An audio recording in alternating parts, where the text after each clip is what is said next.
DOT on June 15th for their comments and review as well. So so far we have not received any input from the general public. We have also not received any updates or changes or requests for modifications from our member community. So the report largely, the final draft report largely remains the same. We did receive some comments from the DOT. The comments are technical in nature, and most of them are editing some of the information in the in their tracking program TPMS. So we've done that. There are no changes in the projects or anything in the document. So so now we are at a point where we're bringing the draft final report and project before you for your consideration and recommendation of approval. Following that, we will be taking the final report to our policy board for their approval and then submitting it to the DOT on July 15th. So if you have any questions, I'll be happy to answer them. If you're interested in taking a look at the final draft, it's also available on our website. But at this time, I'll take any questions. Otherwise, we are seeking a recommendation of approval of the final draft of the TIP. Thank you. Any questions for Sriyoshi? If not, looking for a motion to approve the federal fiscal year 2022 to 2025 TIP. Trigesh, sir, motioned. Second, Paul from Ankeny. All right, we have a motion and a second to approve the TIP. Any further discussion? Anyone opposed to the motion? All right, that motion carries. Next up is a report, Iowa DOT Federal Highway 2022 Safety Targets draft. Yep, that would be me. Thank you. Yeah, thanks. It's that time of year again where we look at our annual safety targets. This is part of the FHWA's Highway Safety Improvement Program, where we look at 5 safety performance measures. So each year, MPOs can either support the state DOT targets or update targets for their own planning area. Based on recent feedback from the MPO Executive Committee, the MPO will now consider exploring adopting the DOT statewide targets instead of doing our own regional targets, but we will still be reporting regional targets. Next slide. So for this year, the period is 2018 to 2022. The Iowa DOT has prepared the draft targets. The draft targets are available on the table to your right. Some changes for this year, they're still finalizing the vehicle miles traveled because of COVID. There were some changes. Based on traffic recorded by the automated traffic recorders or ATRs, they're showing a statewide traffic decline of 11.5% from 2019. And they're also changing the forecasting methodology, just some minor differences there. Next slide. So in terms of timeline, we brought the draft safety targets to the MPO Engineering Subcommittee in June, and we did not receive any comments. Now we'll bring it forward to the technical committee to get their initial review. Then in August, the Iowa DOT will be finalizing the targets, and then after August, but before February 27th, the MPO can consider adopting the Iowa DOT's finalized statewide safety targets.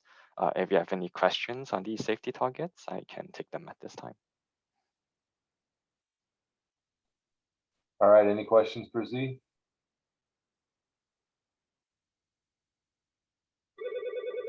All right, thank you.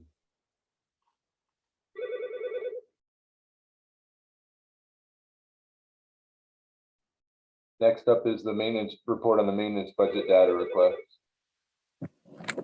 Thank you. So the staff is preparing an update to the 2015 pavement quality forecasting report. That report previously utilized the Iowa DOT city street finance reports to identify anticipated city maintenance spending.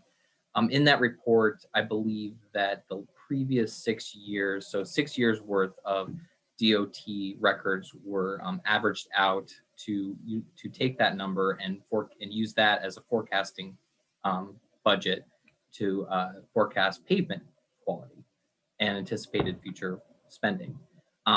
During that time, though, some issues popped up. Communities mentioned to us when we reported this out to them that the city's street reports aren't necessarily the most accurate. So in order to compensate for that, we at the MPO are requesting that each community provide to us your current and estimated future spending, maintenance dollars that is, so that we can increase the accuracy of the pavement quality projections. So utilizing the most relevant data will help us in our forecasting and make sure it is accurate as possible.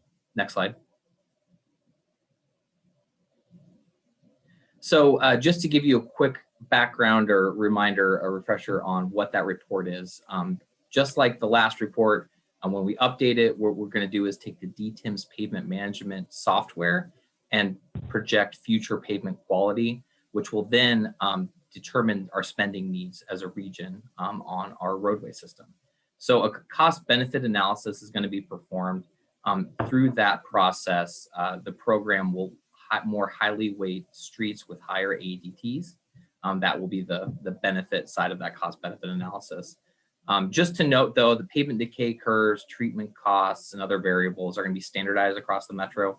I know that each jurisdiction does their own system and does it their own way, but in order to make comparison across the metro, we're going to standardize a lot of the treatment costs and things and variables that go into the pavement management software.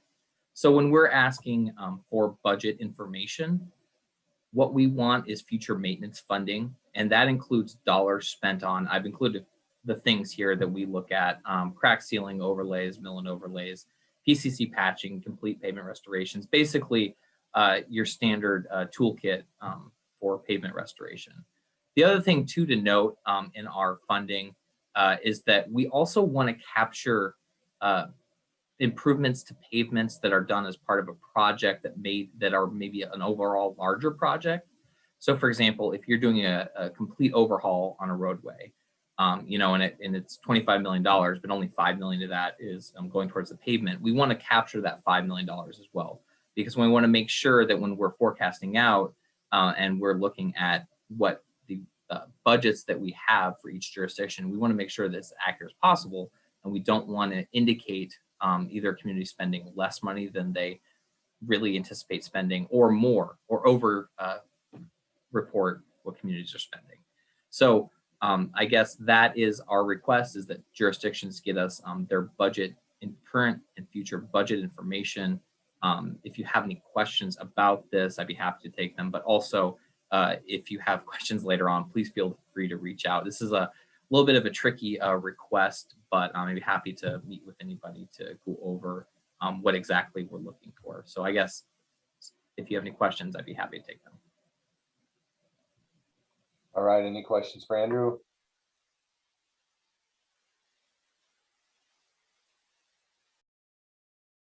All right, thanks, Andrew. Next up is the report on the federal fiscal year 2021 to 24 Transportation Capital Improvement Program.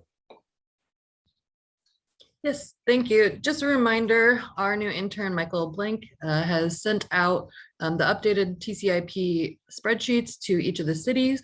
We are asking that those are back here in July.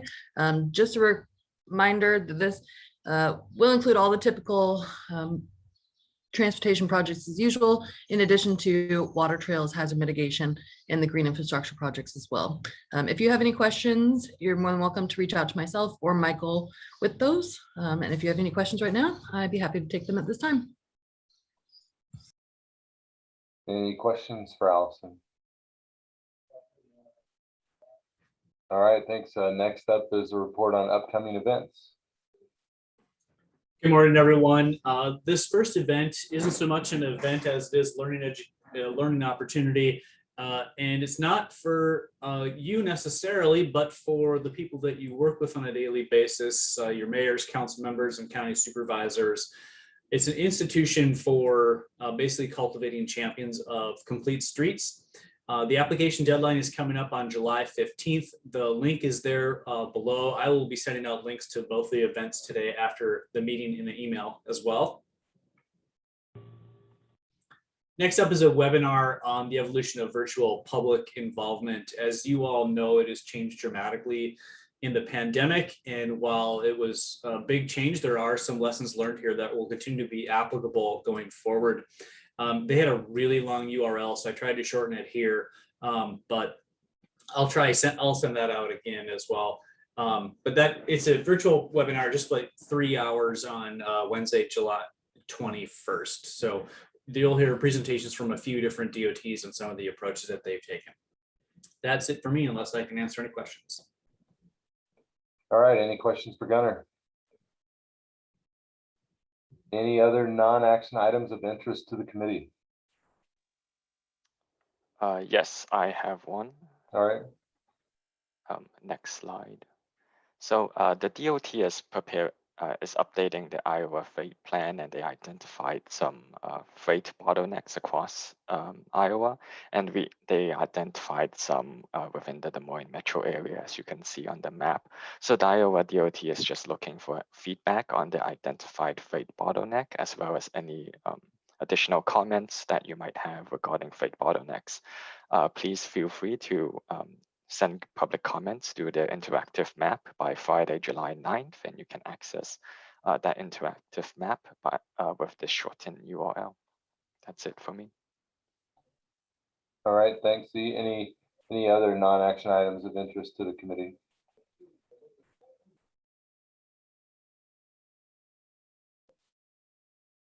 All right, hearing none, our next meeting date is August 5th, 2021. And with that, we are adjourned. Thank you, everyone. Thanks, Brett.